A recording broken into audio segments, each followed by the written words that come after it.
a pint, then changing a baby with diarrhoea. But that's enough about my day. On with tonight's show. Tonight, we are getting ready for a bit of this. He don't know that I know that he knew that I knew that he never knew that I knew that I knew he knew that I knew that he knew. Huh?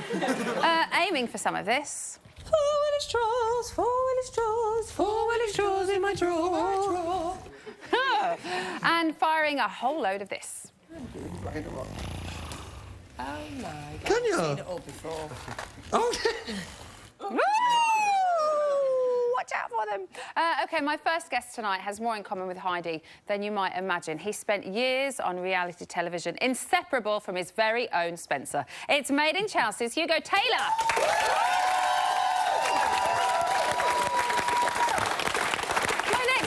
Has enjoyed an award-winning career as a journalist, tackling important issues in politics, mental health and sexuality. Luckily for us, he's just as happy discussing maths tests with strippers. It's the very lovely Patrick Strudwick. We do have one more guest, a booking so incredible and explosive that the celeb booking team have had to keep the details under wraps, even from me. Goodness! Who can it be? Can we get a drum roll, please? Final guess. Please, reveal yourself.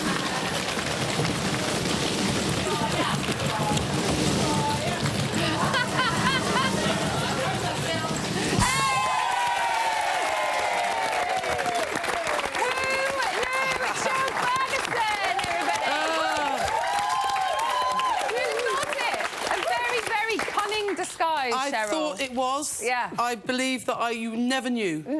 Nobody through Boreham Wood knew who I was walking. No. I think you will agree, another amazing show this evening. Very, very good. I'm on your back, I thought you'd be fiery. We saw Ryan mention to Speidi that Big Brother is their job. So, Cheryl, would treating it as a job have made it easier for you going into the house? As a job? Oh, yeah, as their day job, you know. It's their day job. Well, no. Look, you can't treat it as a day job, can you? It's... I wouldn't imagine you could. They seem to go, I'm a reality star, that's what I do, so it's I'm going to go on a... It's a game, Emma. It's a game. It is a game. So you went into it looking I went into it as me, and I wanted a bed by a swimming pool. I've never had one in my life. That's what I went in for. And that's what you got. And that's what I got. Amazing. Speidi said in the diary room that they are light years ahead in terms of how you should play the game. So, Patrick, is this the biggest ever playing of the Big Brother game that we have ever seen? Well, I suppose kind of being about as warm as a dug-up corpse is a kind of game. But I don't think they're really capable. I mean, Spencer today saying that if the other housemates died, he wouldn't go to their funerals. Well, you wouldn't be invited. What are your thoughts on Speidi, Patrick? Because you're very direct and you're very honest, and we haven't talked about Speidi for quite a while since he last came on the show. So, in light of what's happened in the last week, say, what are your thoughts on them? Well, I thought it was really interesting because I keep wavering about Heidi. So during the letter task, when the letters were being read out, you saw a sort of a glimmer of humanity there, and then she snatched it away at the very end by saying, "As was longer." Heidi, the length of a letter does not denote how popular you are. You know, when we saw them reading their letter last night and they were... Did anybody think that wasn't genuine? They wrote that letter. they wrote it themselves before they went into the house. We saw Razor, who thinks that they are breaking as many rules as they can to earn the dubious honour of being thrown out of the house. Do you guys think he's right? Is that what they're trying to do? I think Welcome back, young man. It's been a while. Thank you, Emma. It's lovely to meet you as well. I think Spencer and Heidi are terrible, really. I feel like they've ripped Big Brother off. They got paid all that money to come in there. They're doing the least amount as possible, and they're just looking to get out, go home, and spend their money. They don't care about the UK Big Brother. You might all think differently, but they are very watchable. I agree with you, Paul. Now, I could listen to you two go at it all night. Not like that. That would be weird. Go on, Paul. No, but as we've said before many times, they've actually made the show. I do think that Heidi would actually be quite a nice person if she wasn't so controlled by Spencer. So you think she's controlled by him? Absolutely. No question whatsoever. So many other people, though, think it's the other way around. One of our psychologists thinks it's her that controls him. You can see in her eyes every so often that there's a moment, there's a glimmer of humanity there, and she's regretting her behaviour, and then she has to snap out of it to, like, toe the party line with Spencer. OK, talking of a little bit of humanity, let's talk about the task that we saw in tonight's show. Patrick, did you finally enjoy seeing them having fun again in the house? Because it's been quite my serious, God, hasn't it was so needed. The tension has been kind of Christmas dinner level high. It was kind of like when, you know, when you're having a really bad argument with your partner or whatever, and someone farts and the whole thing just dissipates. Thank God. But the thing that really... That's quite funny in my house, though. The thing that really freaked me out was when they were washing the baby or whatever. Doing the baby's nappy. Changing the nappy. Yeah. All this red stuff came up. It wasn't brown. It looked like blood. Do you know what? When I watched it, and I was like, why is the baby hemorrhaging? This is slightly weird. But yeah, it was meant to be brown. It was a diarrhea reference, not a blood reference. It was all a bit horror film at that That's all you kept saying, isn't it? Yeah. OK, well, also tonight we saw the ladies and Razor receive their letters from home. Cheryl, do you think Ryan was right to be upset? Oh, I'm not being funny, but he's a bit moany, isn't he? Yeah. He's a little bit moany. At the beginning, I really liked Ryan, Toadie. Ribbit. You can call him anything on this show. Ribbit. I mean, not rude, but... Ribbit. Can call him Ribbit, because Ribbit. But the thing is, he's just gone a little bit like... He reminds me of a mechanic. A mechanic? Yeah, he's a bit sort of moaning, a bit like, oh, I'm going to get the monkey wrench out now. Is that because he's like I can't do the spark plug now. Not going to get me letter now. That's if he was not. That's if he was exactly. He misses home, and everybody keeps saying it's only 3 more days. It's only 3 more days. It's only 3 more days till they get out. He's got to get out, do press, travel home to Australia. It's going to be a good week before he sees his family. Never begrudge other people's happiness, because otherwise they will begrudge yours. The way he was going on, they got their letters and I didn't get mine. Well, how about just, you know, being happy for someone else? I get that. I think it is nice. But they did all stick together the other night. And then all of a sudden the girls were like, fuck you all, I want mine. Do you know what I mean? They just kind of walked off. Sorry, was the task not, are the girls best? Yeah, it was. Right. It was, but the boys did stick by the girls and say, do you know what, we won't have our letters too. And I think it would have been nice for the girls to do the same thing. Yeah. No fidelity from the girls. Hugo, you were the only one in I'm a Celeb to not receive your letter. So what is it like to watch everybody reading that something from home and you not have it? I think before, when I was like, I don't want to get a letter, I'd rather not hear, like, ignorance is bliss, and if you don't have anything, you're not going to feel any emotion towards it. But when I saw everyone reading their letters, I, like, didn't want to cry for, like, the 5th time, so I was just like, hold it back, hold it back, hold it back. You're a really good cry, Hugo. They might... I did a lot. They might have disowned you. You know, it's a gamble, you know, asking for the letter. Is that what would happen if you went in there, Patrick? Yeah. OK. I mean, in all fairness, when you're in there, it does feel like it goes on forever. Yeah. So it's... I mean, like, obviously, we only watch the hour, but when you're in there, it is... Little things are important. Yeah. You know... Like the letter from Like the letter, like your photographs coming, like anything happening, you know, anything of that kind of personal thing where you're suddenly back in the room. Ryan, it seems, is still upset this morning. Oh, Take is a he? look at this. Oh. Ryan, how do you feel about the rest of the housemates receiving their letters and you not receiving yours? Last night, the letters pretty much knocked me for a 6, and to be honest, I just want to have a little bit of time to collect myself. Ryan, you know the diary room is always here for you to come and speak to Big Brother if you're feeling upset or down. Yes, absolutely, thank you very much, but I won't be doing it. It's a TV show. I'm aware of that, and I'm not going to be... I'm not going to be talking behind people's backs or, you know, giving you guys my deepest, darkest secrets on camera. So, no thanks. Now, Cheryl, you're laughing. I think good for him. He's basically saying, I'm not going to slag them off in here. I'm going to go out there and tell them exactly what is wrong with me. So I think fair play for that. And I hope he gets his monkey wrench when he's there as well. We'll have more on that story throughout the show this evening. Oh, I love him. How do you think this is going to pan out, Patrick, with him? For Ryan? Yeah. It doesn't bode very well. Is it going to go in his favour? No, I don't really see how it can. Just let it go, breathe out, talk to Big Brother, you know, have a bit of a weep and move on. Go and sit on a lily pad. He's a hard man, isn't he, Patrick Strudwick to crack? Thank you all very much. Right, still to come, our live coach Diane Newdale returns to discuss just what qualities we want to see from our winner. And speaking of which, you only have 4 days left to choose your champ. Here are the details you need. Welcome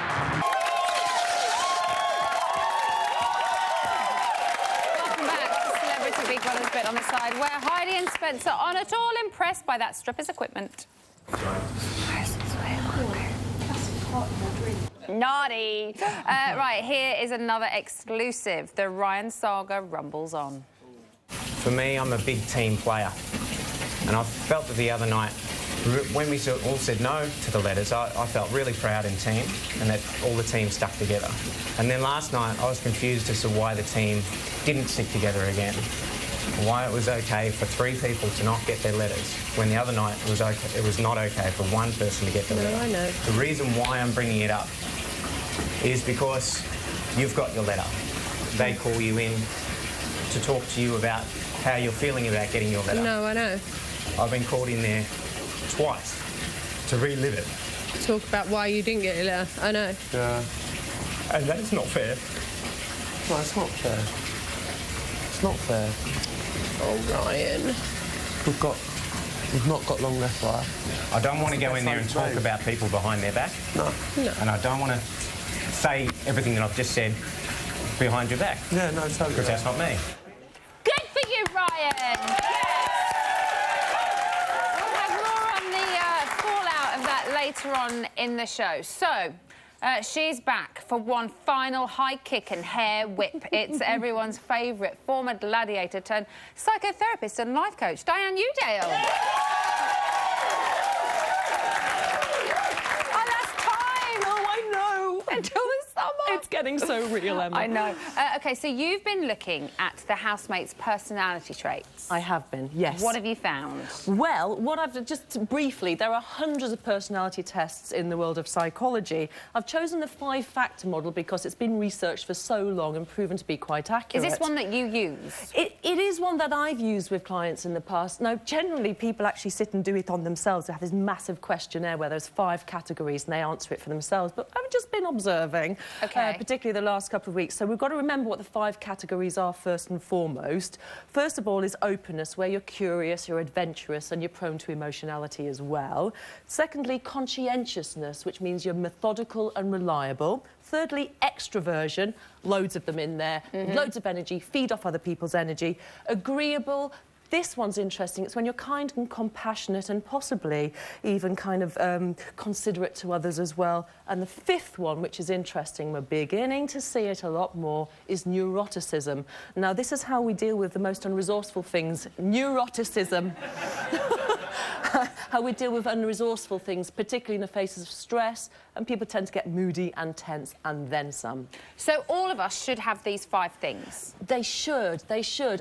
People say, so what's the ideal personality? From the first 4 categories, you've got lists and lists of traits beneath them, and if you've got lots of them, as many of the House members have, then that's good. But we wouldn't be human if we didn't have some bits of neuroticism. OK, so to succeed in life, what's the best balance to have? As I said, loads from the first 4 categories, a little bit from the last 2, because as we're beginning to see, it makes us more human, and it means that other people's roles in our lives around us become more rounded, because at times we all slip and fail. It's what makes us human. Paula did it brilliantly. It made us slightly uncomfortable, though, at times, because her lists of neuroticism were quite a deep list. But she did it with a heart on her sleeve, and she owned every moment of it. Yes, there's some yeses coming from the audience. Which of the final 7 housemates do you think have the best balance, or the healthiest balance? Well, particularly Claire and Rylan, and increasingly we saw from Ryan today as well, because they've had the chance to kind of expose too us dipping into the neurotic bit where they're dealing with stress. He's owning it. They're not throwing their stress around at others and blaming it. ownership, yeah, is a really important thing when we've got bad stuff going on for us. But generally, most people that make it to this stage have slipped through on the 4 main categories because they're compliant and they get on very well. Their ability for conflict and resolve is also heightened. Who is the unhealthiest? The unhealthiest? You all want to know that, right? Yeah, you do.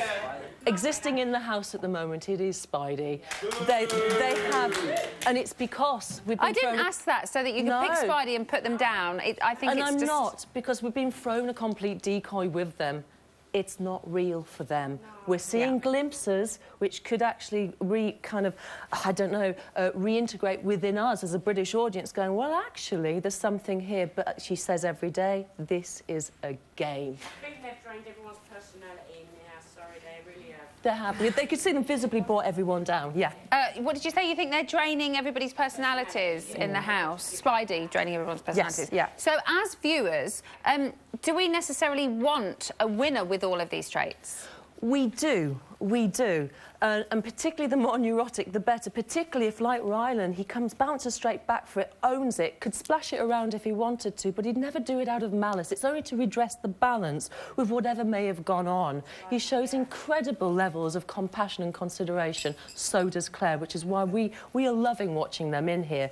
Speidi, they've got, when I did the graph of them all, they've got a very level tick on each category because it's not real. We've seen a few depths from Heidi, possibly, but we're seeing some interesting traits coming through. So they're very measured across the board? They absolutely are, yes. But British Big Brother are going, this is real TV. They've not done real TV in America. It's reality TV stars. It's semi-scripted. It's as real as can be for them. But this has hit them like a ton of bricks. Maybe that's why they walked out of I'm a Celeb on the first day as well, because that is... They need the boundaries of TV. loose scripting and also to have compliance with producers as well to go, oh, we're not going to do that. Well, you're going to have to do it because we're this British Big Brother and we do real. OK, do you think this kind of new breed of reality TV star, if you like, is kind of warping what we want from a Big Brother housemate or what we expect from them? In this situation, the word warp's not correct. Cataclysm is. They've been perfect catalysts for this Big Brother house because the guys that we have got in there are so good with compliancy. They're very good at being considerate to each other. We'd have had no fireworks, but with that cataclysm in there of Speidi... We might have had a little bit more fun, though, because as someone in the audience said, maybe it's suppressing how much fun they have because it's just awkward all the time. But it's nice to see them bounce back, resolve it and start to get into fun. But they have overtaken quite a lot of it, but it is compelling.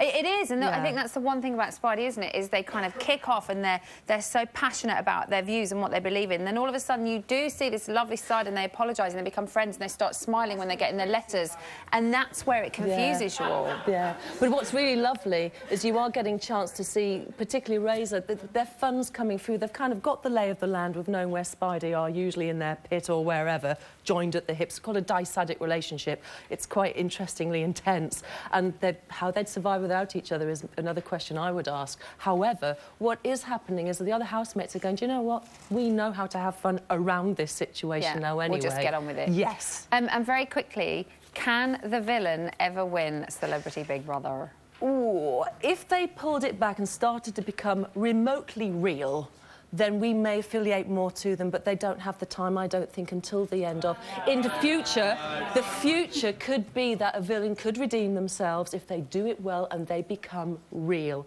I'm not so sure about this one. It'll be interesting to see at the end of the week. She's amazing, isn't she? Thank you so much. Thank you. Now, as you know, we're almost at the end of the series, which means we are almost out of money. And the actors in this audience, they don't pay themselves, you know. But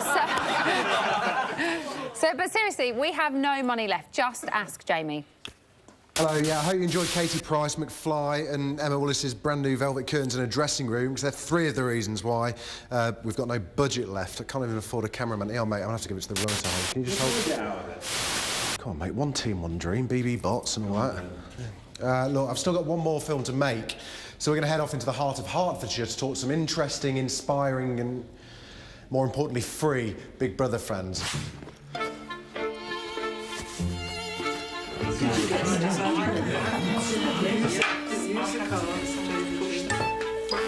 Hi, everyone, I'm Jamie. Hello, Jamie. Yes, I'm I'm an addict. No, Jamie, this is the Jewish Poetry Society. It is Thursday, right? No, it's Tuesdays. May as well talk about Big Brother while I'm here. Celebrity Big Brother's on. Big fans, no doubt. I used to watch it a few years ago. Good. What about Rylan? Everyone loves a bit of Rylan. He's the one with the funny face thing on it. The goat. It's a beard. Yeah, that's right. I think he's a good performer. Yeah. But he's no good at singing. Which is difficult when you're a singer, isn't yes. it? Yes. I'm going to leave my sophisticated new friends with my own poetic masterpiece. There was once a man from Bots who went to Jewish poetry sop. His hair and his rhymes were both quite sublime. He finished, and the crowd clapped a lot.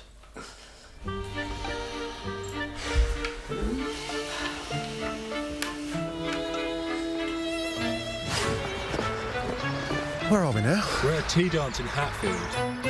What's a tea dance? There's only a few days left before we crown our CBB winner. Still everything to play for, what do you reckon? What, in Countdown? You're talking about Countdown? Could this be Spidey's last waltz, though? Pardon?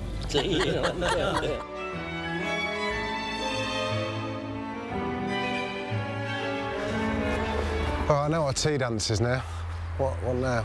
Well, here I am at the local barbers. They've promised me a freebie, seeing as I donated a picture of old Muggins here. You must get a hell of a lot of requests for the old Jamie East look. Sorry, who? So who do you want to win then? It must be Razor. Well, of course. In your line of work. Razor Ribbon. Did you get many of the Big Brother stars coming in here as well as me? You had to do Brian's bikini line at all? No. I've got to say, mate, this feels different to my normal one. Oh, I can't believe it, mate. We haven't talked about Rylan. Do you like Rylan? I don't like Rylan. Oh. I absolutely love Rylan. Oh, really? What the hell have you... I look like an absolute prick. You just get rid of it. Well, that's it. That's the last VT of this series, and I think you'll agree it's gone off without a hitch, well, apart from this utter disaster. I'm not holding this anymore. Take it back. No, mate, no, don't do... But who's going to film the final... Excuse me, mate. Would you mind just holding this just for a sec? I just need to film just one last link. Last one of the series. Cheers, thanks. Ta. Well, as you can see, it's the last VT of my final one of the series. Oi! Oi! Come back here, you bastard!